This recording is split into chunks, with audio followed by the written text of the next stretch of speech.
NBA we go. The most important game of the night, top of the Eastern Conference standings last night. Cade Cunningham and the Pistons taking on the Cavaliers. Donovan Mitchell missing his fourth straight game with an injury. Go right to the fourth quarter, 7 minutes left. Cavs are up by 9, but here come the Pistons.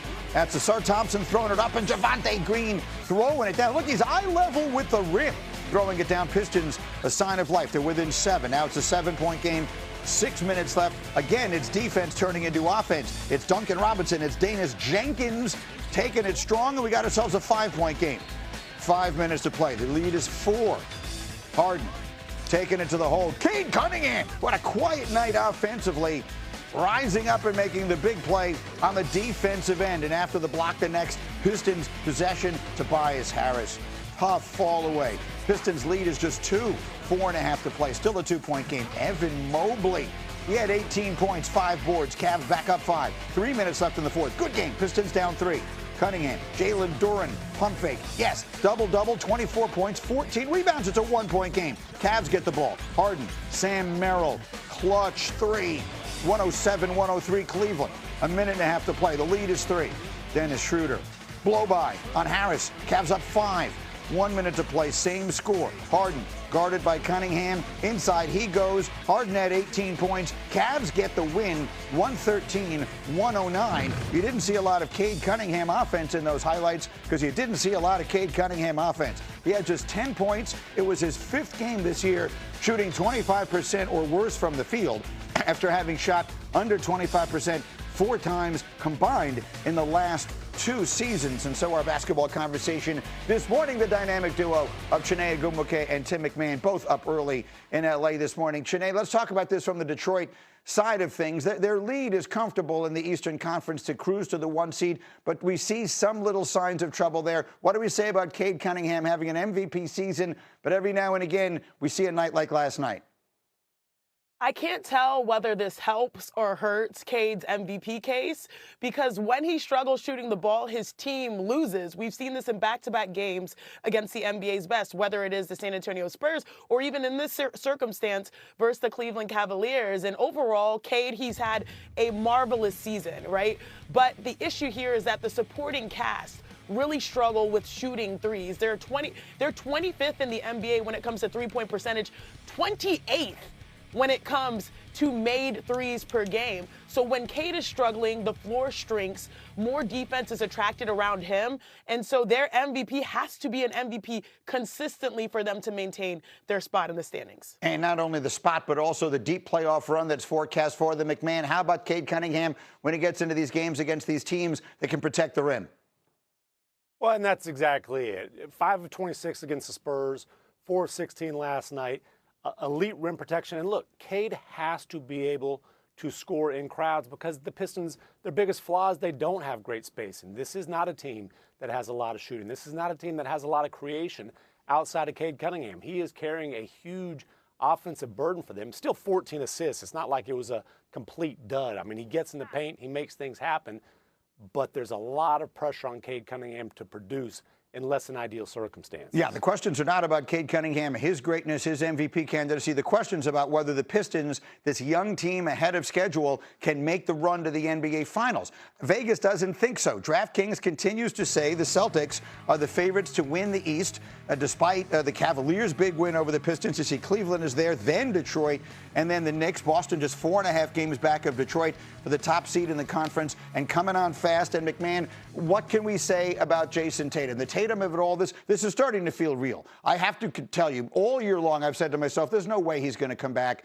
this year. There's no way he's going to try and parachute back in. This is not a criticism. It is quite the whatever the opposite of that is. There's no way he's going to try and do this in the middle of the playoff push.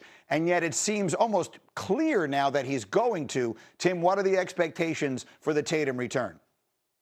Yeah, it certainly seems like a matter of when, not if. He's been playing 5-on-5 for weeks, ramping up.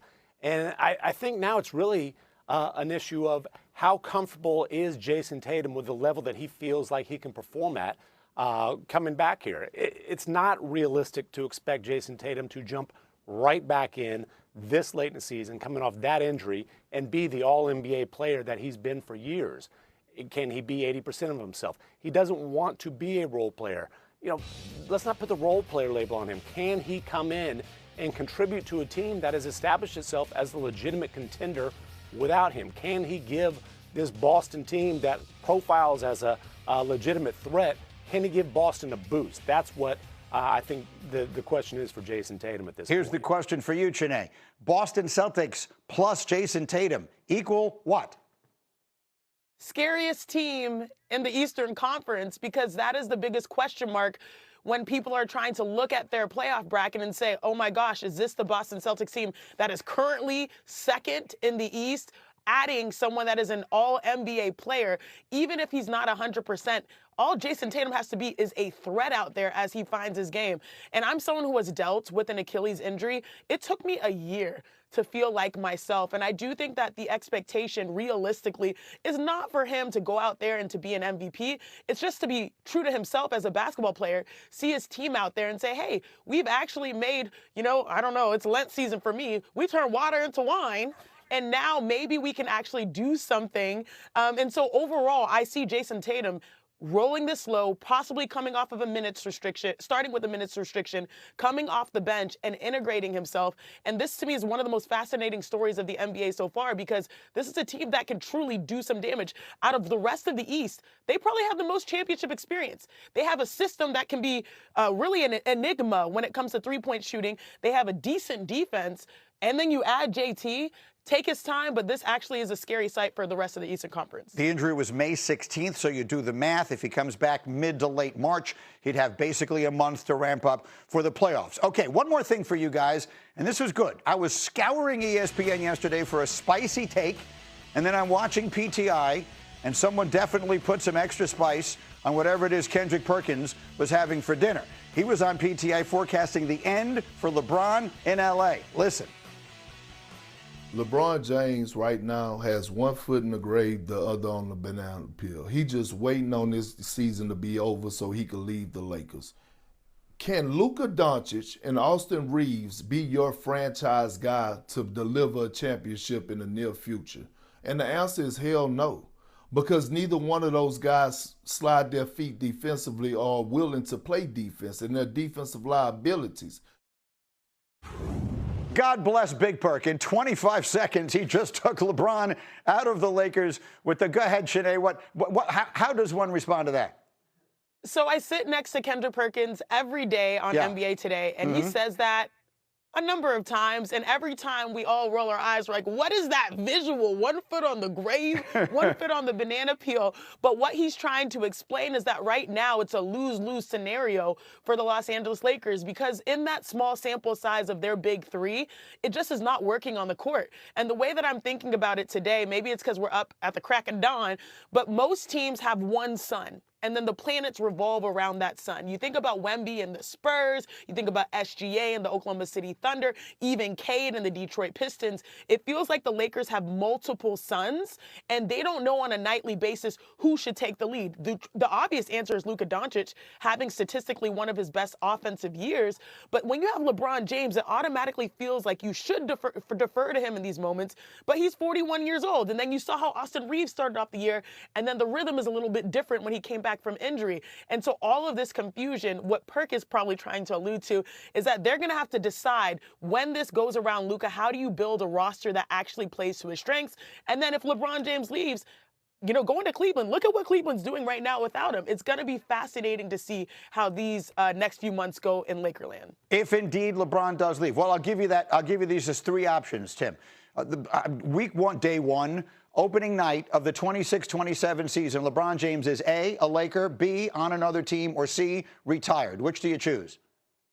I mean, it's B, and if you ask people around, Cleveland is the most likely destination. Think of the storyline, the reunion, coming home again, the hometown kid, one last run, the retirement tour for the ages, being able to play for a contender. And look, in Los Angeles right now with the Lakers, LeBron James is a guest in his own home.